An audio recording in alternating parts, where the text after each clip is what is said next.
Even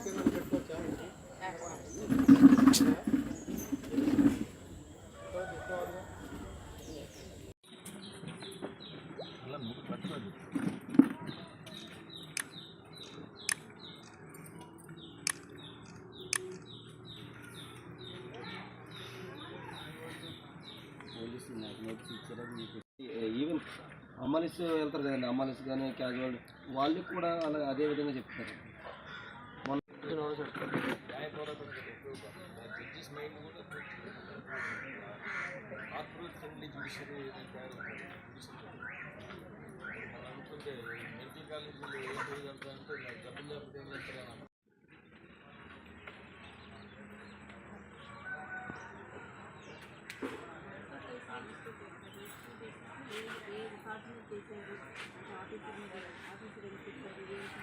Nakkapalli మండలంలో bulk drug park పెట్టడం అనేటువంటిది అనేక గ్రామాలు ఏ విధంగా దెబ్బతింటాయి అనే దాంట్లో ఇక్కడ జరుగుతున్నటువంటి ఉద్యమాన్ని గురించి పోరాట కమిటీ ఒకసారి న్యాయవాదులుగా మమ్మల్ని రమ్మని చెప్పి అడగటం జరిగింది.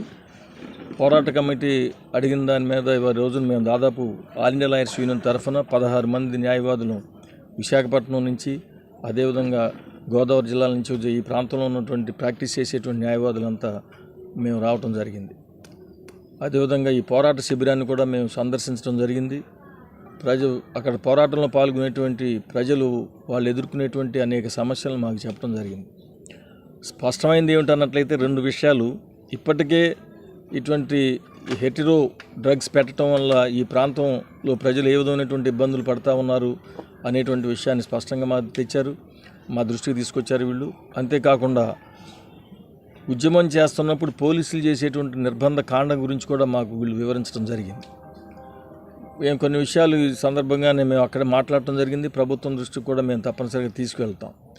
ఎందుకంటే ఇప్పటికే ఉన్నటువంటి 2010లో ఆ ప్రాంతంలో ప్రారంభించినటువంటి ఈ మందుల కంపెనీ, దానివల్ల ఈ ప్రాంతంలో ప్రజలు అనేక ఆరోగ్య సమస్యలు ఎదుర్కొంటూ ఉన్నారు. క్యాన్సర్ నుంచి మిగతా అనేక సమస్యలు వస్తూ ఉన్నాయి మాకని చెప్పడం జరిగింది.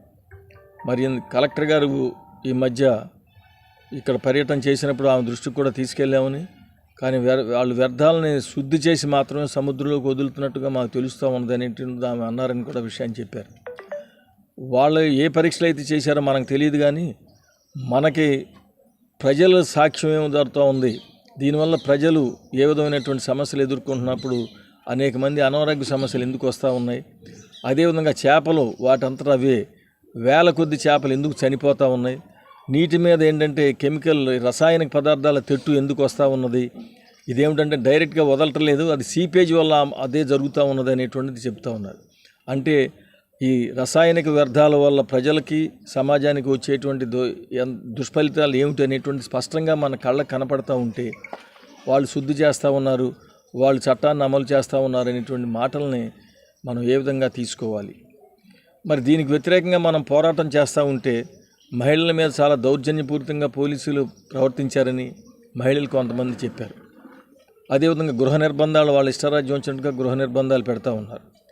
మనం ఒక పోరాట శిబిరాన్ని నడుపుకోవటానికి అనుమతి ఇచ్చినప్పుడు ఆ పోరాట శిబిరంలో శాంతియుతంగా మన నిరసన మనం తెలియజేస్తున్నప్పుడు ఆ శిబిరాన్ని సందర్శించేటువంటి హక్కు ప్రతి పౌరుడికి ఉంటుంది. సందర్శించడమే కాదు, వాళ్ళు సంఘీభావం చెప్పడానికి కూడా వాళ్ళ హక్కు ఉంటుంది. కానీ సెక్షన్ 30 ఉన్నది కాబట్టి ఇతరులు ఎవరు ఈ గ్రామంలోకి రాకూడదు అనేటువంటిది పోలీసులు బహిరంగ ప్రకటించడం. ఈ రోజున మేము వెళ్తూ ఉంటేనే హైవే నుంచి ఊర్లోకి వెళ్ళే లోపల 3 చోట్ల ఏంటంటే పోలీస్ పికెట్లు కనపడినాయి. మామూలుగా అయితే సాధారణ రోజుల్లో 6 పికెట్లు ఉన్నాయని కూడా చెప్తూ ఉన్నారు.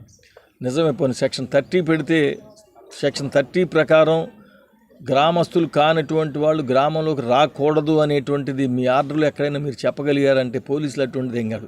వాళ్ళు చెప్పేది ఏంటంటే మీరు 5-6 మించి కొమ్ము కూడకూడదు, ఉద్యమాలు చేయకూడదను, లేకపోతే ఏదైనా నేరాలు చేయకూడదని చెప్తారు తప్పితే ఇతర గ్రామస్తులు ఎవరు ఈ గ్రామంలోకి ప్రవేశించకూడదు అనేటువంటి సెక్షన్ 30 అక్కడ నిర్దేశించదు.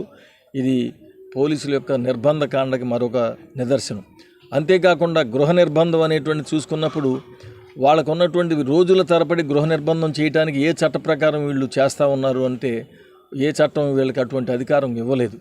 ఇక్కడే మనం ఇక్కడ జరుగుతూ ఉంటే మరి అప్పలరాజు గారిని వారాల తరబడి గృహ నిర్బంధంలో ఉంచడం అనేటువంటిది ఏమిటి? మళ్ళీ మనం ఎవరిని అడిగి పై ఆఫీసర్ దృష్టికి తీసుకెళ్ళినప్పుడు మేము చేయటం లేదనేటువంటి అబద్ధాలు చెబుతున్నారంటేనే వాళ్ళకి ఆ హక్కు లేదని తెలుసు. ఇది కూడా ఏంటంటే ఈ నిర్బంధాన్ని ఏంటంటే ఒక దౌర్జన్యపూరితంగా చట్ట వ్యతిరేకంగా వాళ్ళు పాల్పడుతున్నారనేటువంటిది మనం గమనించాల్సినటువంటి అవసరం ఉంది. ఈ పోరాటం అనేటువంటిది ఏంటంటే సమాజం కోసం తప్పితే వ్యక్తుల కోసం కాదు. ఎందుకంటే సముద్రం నీరంతా పొల్యూట్ అయిపోతేనో లేదు ప్రజలంతా అక్కడ నివసించే ప్రజలంతా అనారోగ్యాల పాలైతేనో జరిగేది ఏమిటి? అటువంటి ప్రివెంట్ చేయమని చెప్పి అడుగుతూ ఉంటే ఇంతకుముందే మరి గ్రీన్ ట్రిబ్యునల్ ఇవన్నీ వాళ్ళని పని చేసినప్పటికి కూడా వీళ్ళు తగిన చర్యలు తీసుకోవటం లేదంటే ప్రజల ప్రాణాలంటే వీళ్ళకి చీపు కుప్పలతో సమానం అయిపోయింది.